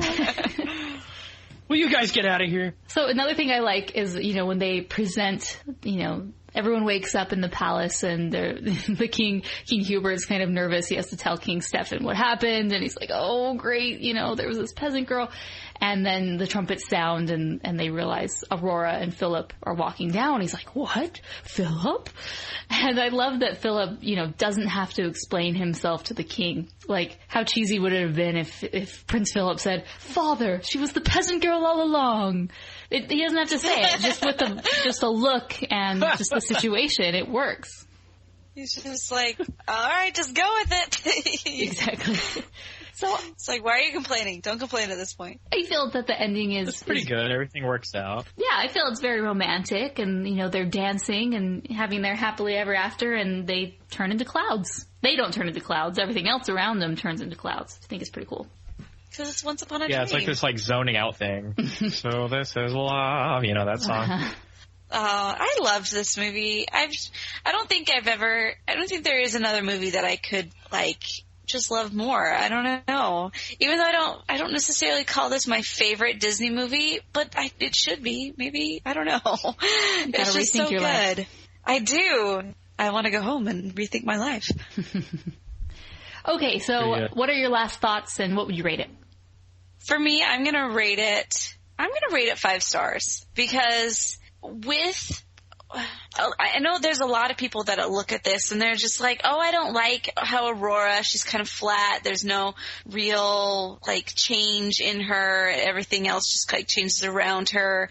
But I feel like it goes really well with the style of the film and the music, and I think the whole thing just kind of fits. And I remember, it's just really funny, but I keep always thinking of, in high school, I had a choir teacher where he would always be like, it's not the absence of sound, but it is the presence of silence.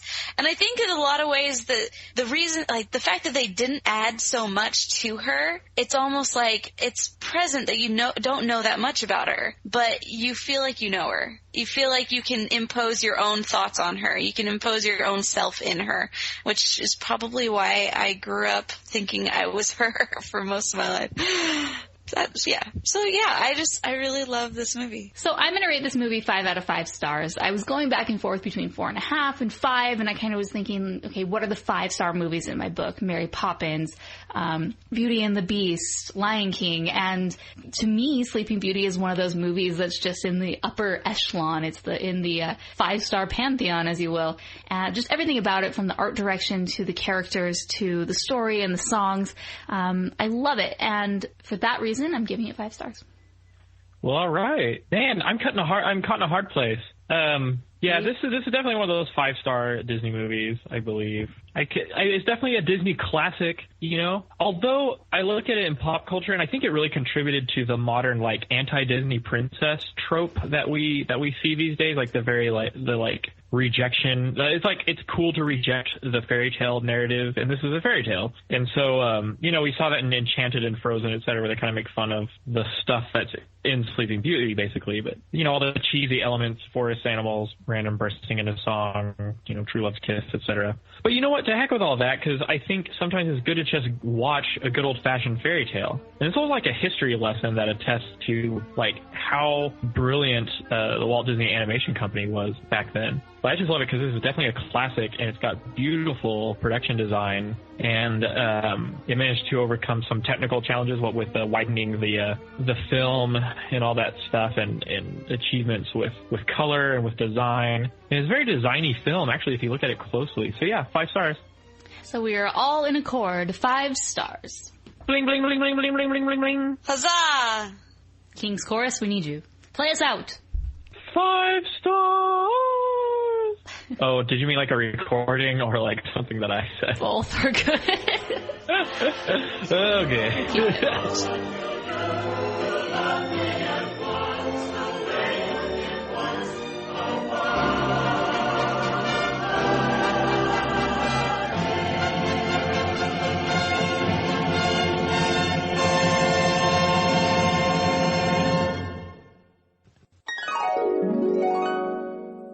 Hey, Rotoscopers, this is Eric Faulkner. I have 2 interesting facts that I found out about Sleeping Beauty. 1, this was the only Disney movie that Chuck Jones of Looney Tunes fame worked on for Disney. And 2, one of the models for the fairies was the actress who was Aunt Bee on the Andy Griffith Show.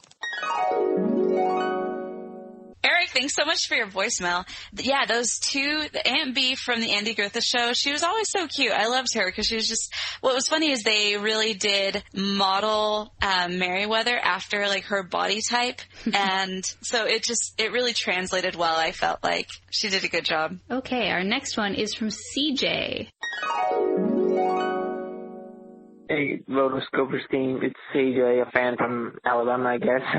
I've been keeping up lately on your daily news on Disney, all animation, and as an inspiring live-action director and writer, and for animation also, I just want to know that how to get into how to start your first movie as sort of a starting point. I mean, I know none of y'all know the film industry, but I just want to know like how to start it because I'm currently writing something on the internet, aka fan fiction, and I just don't. Like, at times I don't feel comfortable, you know, if I'm not worthy or not, you know. Enough about that. And also, this Big Hero 6 is coming in November. I just want to know, I'm just having, like, something, I call it a hunch where when I saw the Hans Wanted poster, and I got to thinking, okay, Easter egg. Then again, since when did the Disney theory become full of fun things? I mean, literally, we can make, I think the Big Hero 6 group is probably descendants of Disney princesses and heroes, and somehow Hans from either the powers of the genie, using the genie or Mushu or something like that. I'm probably thinking them it's a shared universe. I mean, what's your thoughts on the whole Disney anime universe, if there is one? And that's pretty much it. Sorry for my awkwardness a bit, so I gotta get going. Peace out. Okay, yeah, you are right, CJ. We are not movie makers, but I do know that you just have to start and you just have to do. There's always people who sit on the couch and they say, I wish I were this, I wish I were that, but they don't actually do anything about it. So no matter if it's good or it's bad, just get out there and do things. You say you're writing fan fiction, which is great. I mean, you're getting your ideas on paper and you're learning to structure a story. That's awesome. And turning that into a movie, I mean, the next step is just start turning it into a movie. You know, if you want to do a stop motion, just start tinkering with that. If you're an animator, then start drawing and exploring. You just try to get your ideas out there, and at least it gives you a one-up on other people who, say, I want to be a director one day, but you've never seen them touch a camera in their life. That would be my advice. Just go and do, and it's your first time, so it's not going to be the best thing ever, or maybe it is. Who knows? But just do it and don't think what people are going to say about it. Just do it, and that is winning in itself. Okay, our next one is from Adriana. Hey Rotoscopers, it's me, Adriana. So Sleeping Beauty, Walt Disney's last princess movie before he passed away. I really like this movie. It has nostalgia value, but even without that, it's still really good. The animation is superb. The angular designs are really, different than all the other Disney canon movies. And the backgrounds by, I think it was Ivan Durrell. They're just fun to look at. The visual aspect of this movie is amazing. It's called Sleeping Beauty, but it's not about Sleeping Beauty because she's kind of boring. More about, the side characters and Maleficent than it is about Sleeping Beauty. And I'm totally fine with that. Even though Once Upon a Dream is one of the best, Disney princess songs, she's still kind of boring, you gotta admit. So, even with all its flaws and everything, I'd still give Sleeping Beauty a 4 out of 5 stars. Thanks, Adriana. Like you've heard in this review, I love Sleeping Beauty. I actually don't find her to be all that boring. She doesn't have that much personality, and yes, she is asleep for half the film. That might be part of it. But I do like her. I think that she's really classy and very sophisticated. Kind of an old-time charm about her. She doesn't have to be in your face. She doesn't have to be super headstrong and almost rude. She kind of has that grace that seems to be somewhat forgotten in nowadays movies. I agree. Thank you for sending in your review. If you guys have a review of the movies that we're going to be doing for our Mice and Rats series, be sure to send them in at rotoscopers.com/voicemails. Oh, I'm so excited. Hi, this is Satria from Indonesia, and I'd like to give my own review on Sleeping Beauty. The film Sleeping Beauty is one of my top Disney animated films. And part of the reason it's because of the overall look of the film. The art style is really great. Ivan Earl did a really great job of mixing both modern art with the styles of the Middle Ages and making it look so vivid and yet so fresh from anything that Disney had ever made up to that point. And that also owes to the music. The music using the Tchaikovsky pieces of the ballet is making it even more memorable than ever. The characters are quite unique, and most importantly, they're also memorable, particularly the 3 good fairies. And I just think that Maleficent is probably the scariest villain that Disney had ever made, and I couldn't stare at her eyes. To close up, I'd like to recommend Fantasia and Fantasia 2000 for your next episode on the podcast, because they're both artistic and musical at the same time. And maybe you could pull off some quotes along the way. And also I'd like to recommend some Ghibli films. One of them is Nausicaa of the Valley of the Wind, because the film is considered as Hayao Miyazaki's epic masterpiece and considered as Studio Ghibli film number 0. And that's all for me, and I'm looking forward to hearing you guys soon. So, thank you for everything that you do with your podcast, and hope you have great future with it. Thanks. Hi there, Rotoscopers. This is Megan. I've actually been a very long-time listener. I've been listening for about a year now, but this is the first time I've actually, worked up the courage to send in a voicemail, so I hope I don't screw anything up. I'd just like to say I love the podcast. I listen to it so much. I just started attending Sheridan College, so I'm trying to get into animation right now. And I just love listening to your podcasts on the way to school and on the way back, since my commute is about an hour long. And it's just really great. And it kind of gets me pumped up to do art in school. So thanks for that. It says that the next movie that you should be reviewing is Sleeping Beauty. And I'd just like to say, the movie, I think the plot is average to me. It's nothing really that special, but what really pushes the movie for me is the art direction is just beautiful, and I love the animation for it. And the song Once Upon a Dream is just lovely to listen to. I really like the singer's voice. So I'm excited to hear what you guys have to say about it. Okay, thanks. Bye. Hi, Rotoscopers, sorry. This is Animated Madness. You've probably seen my comments here and there on the website. Big fan. I was just calling to leave a voicemail. I really liked y'all's podcast. I definitely need to start listening more. I greatly enjoyed the talk about Quest for Camelot. I remember watching that all the time when I was a kid. It was sort of a guilty pleasure for me growing up, but I gotta agree with y'all. It did not hold up over time because, I mean, you know, pretty much every reason y'all explained it. Anyway, I know y'all are talking about Sleeping Beauty this particular podcast, and that was never one of my favorite Disney movies. I always liked Maleficent as the dragon, but I mean, and the artwork is beautiful to look at. I felt like story-wise, the structure was really, really spread thin. It just doesn't have the presence that some of the other Disney classics have, or the pacing. You know, the pacing is really, really slow to me, and it just, it helps me go to sleep. I've used it to fall asleep before at night, but just try to sit and watch it and admire it for what it is. I mean, the artwork's beautiful and all. It's just the pacing of the story. It really did it for me. Anyway, thank you guys for listening, and see y'all later. All right, let's move into the mailbag. We have a few pieces of mail today. The first one is a review about Sleeping Beauty from Joshua K.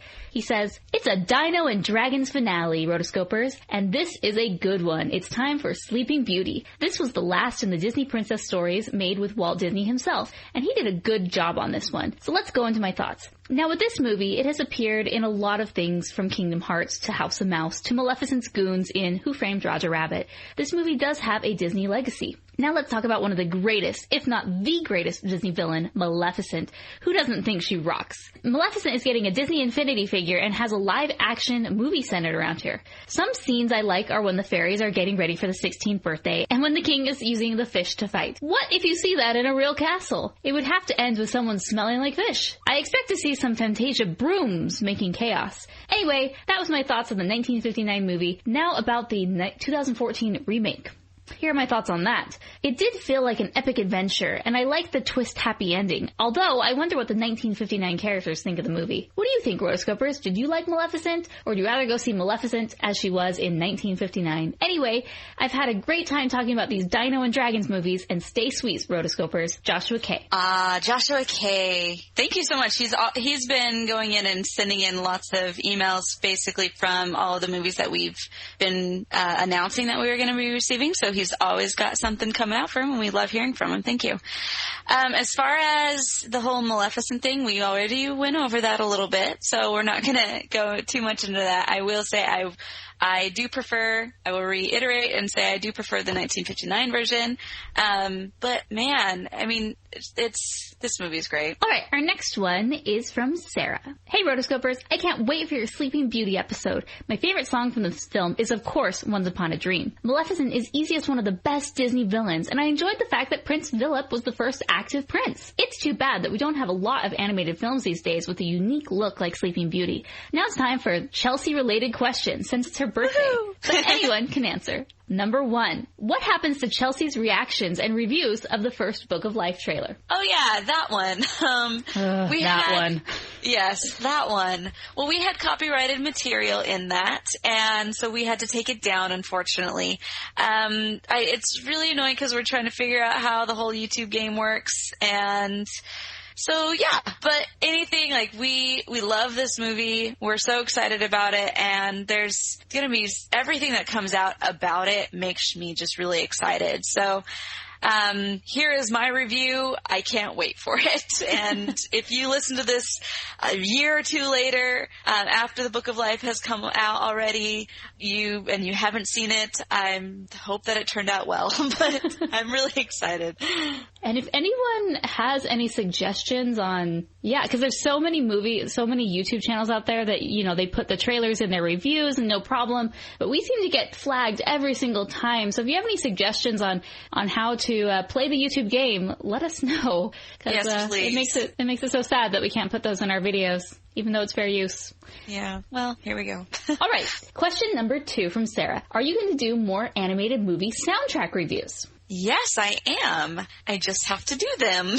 I want to know what your guys' requests are. Like, which ones would you want me to review? Because as we've been doing the podcast, I have been able to go through and listen to a lot of the soundtracks for all of these movies, but I'm not sure which ones you guys want to hear. So let me know. And a little tidbit about that. I actually received the new Disney Legacy Collection in the mail. And Mary Poppins, even though that came out in August. So I will be doing a review of that one. All right, number 3. Since you want to voice an animated character, what type of story do you want your character to be in? Setting, genre, plot, theme, etc. This is a really good question. Made me think a lot. Musical, of course, but I will put a caveat in there and say that it could range anything from something like A Monster in Paris, where it had a singer who just part of her role was singing, to full out musical Frozen style. Either one of those, extremes, I would be totally fine with. It just has to have at least a little bit of singing in it, because that just makes it more fun for me. And then also, as long as one of those songs happens to be kind of like a showstopper at the end, like, I love those. Those make me really happy. And then probably as far as a character, I would go anywhere from like what would be deemed quote unquote adorable to the complete other side of evil. Or maybe even both. I would love something super dramatic because I don't normally explore that in my everyday life. But I also like good things. So I don't know. It would be really cool to have a character with an interesting backstory, or maybe allude to an interesting backstory that would lead to an incredible sequel with a twist, maybe? I don't know. So you want to be an adorably evil character, like Darla Dimple from Cats Don't Dance. I wouldn't mind that, I'll be honest. If somebody out there wants to write me another story of Darla Dimple, I could do that. That would be great. But like I said, anything from that to more of a serious character would be cool. Something with like self-discovery, and as cliche as that is. But I don't know. A lot of the songs I end up writing end up being the type that's like take the hit and keep on going. Kind of like a rise above type theme. So if you wanted to put something like that in there, I could totally do that. But then I also I like stories where it's like, no, this is the character, and as long as it's just like if I were a Maleficent character, though I'm not sure I'd be able to pull off the Mistress of All Evil. But if it were just something that was something different, I don't know, I could totally do it. I enjoy all parts of this game, so let me know. Okay, and she ends by saying, I hope you have a wonderful birthday, Chelsea. And from Morgan and Mason, have a great day, Sarah. Thank you so much, Sarah. I really appreciate those questions. That was really thoughtful of you. Our next one is from Triss. She says, Dear Rotoscopers, my name is Triss, username on the website. I've been listening to your podcast for a little more than a year now, and I'm loving your Dinos and Dragons series. And the way to end this series with the ultimate dragon movie, Sleeping Beauty. Since I was 4, I always loved this movie. Now that I'm older, I can fully appreciate the beauty of this film. The animation is spectacular, and the backgrounds are one of the most beautiful I have seen in an animated movie. The music is amazing, and all the songs are great. It's not a Disney movie without the classic drinking song. Favorite characters would have to be Maleficent and Merryweather. I think I would rate this movie 4 out of 5 stars. It's a masterpiece. Can't wait to hear your thoughts on it. By the way, are you Team Pink or Team Blue? Thanks for reading my email and keep up the great work podcasting. Triss. P.S. Happy birthday, Chelsea. Yay, thank you. Oh, I am total Team Pink. Team Blue! No, Chelsea. Okay. No, Wizard's Duel right now, okay? Okay, let's do this. Cue the music. What's up, boy? What's going on? They're having a wizard's duel. What's that mean? Oh, it's a battle of wits. The players change themselves to different things in an attempt to destroy one another. Destroy? Well, just watch, boy. Just watch. You'll get the idea. Okay, I'm going to take the first round. Team Blue. Okay. She's a blonde. Okay. Blue looks great with blonde hair. It's subtle, but not overpowering. I think the pink, especially nowadays, it's very girly. It's too girly almost. And so I think you kind of downplay or disregard Aurora when she's wearing the pink gown. It's like, oh, a princess in her pretty pink gown.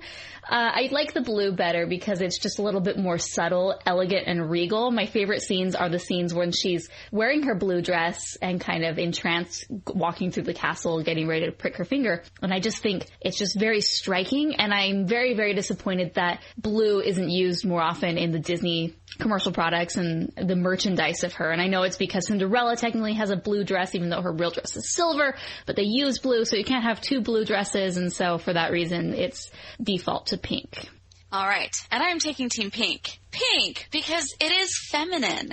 And this is not just a bright pink, which could come off as a little bit more, overbearing, but this one is more of a subtle pink, but still strong. And so that's one thing that I really like about her. It's also royal. Like, anything that was more of a magenta color definitely signified wealth and also power. So that is something, it's a power color. Anything that comes of a derivative of red is a power color. And as we know, pink is that.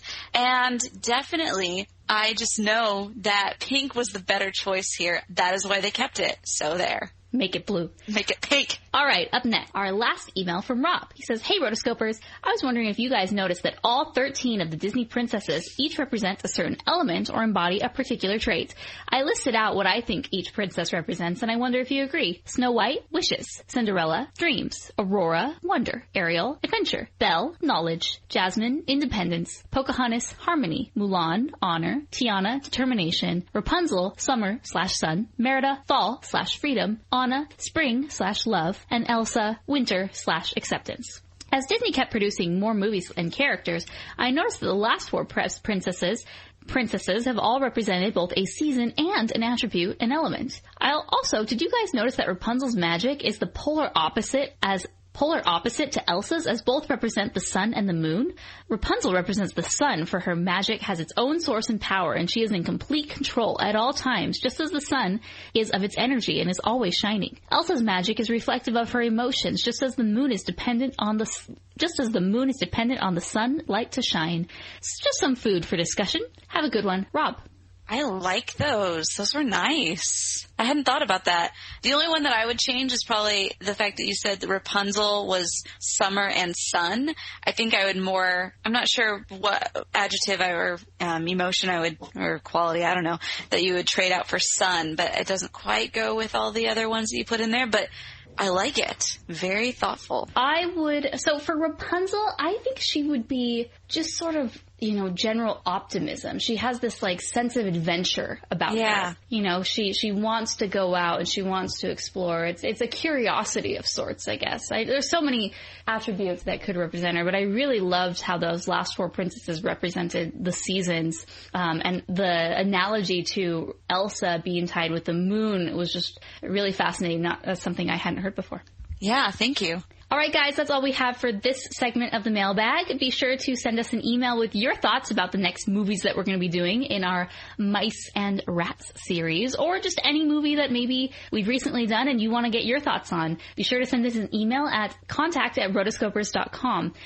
We are working through our mailbag backlog, and we've almost caught up, so I guess that means time to send more emails. Scamps, a toast to this night. The outlook is rosy. The future is bright. Our children will marry. Our kingdoms unite. Scamps, scamps, scamps. All right, right, guys, thanks for joining us for this episode of the Animation Addicts podcast. As usual, be sure to use the hashtag AnimAddicts when you're talking about this on Twitter or Instagram. And if you're referring to this episode specifically, be sure to use the hashtag AnimAddicts76. That way, everyone who is talking about this episode, we can all click it and join the conversation together. So, we are done with our Dinos and Dragons series. Very sad. There are still many movies that we could do and we will do in the future, but we are putting this chapter to an end. We did 6 amazing movies that focused on dinosaurs and dragons, and I'm loving these series that we're doing. It's just a really fun way to kind of explore movies that have common elements and tie them back, each episode that we do. So, our next one, drum roll please.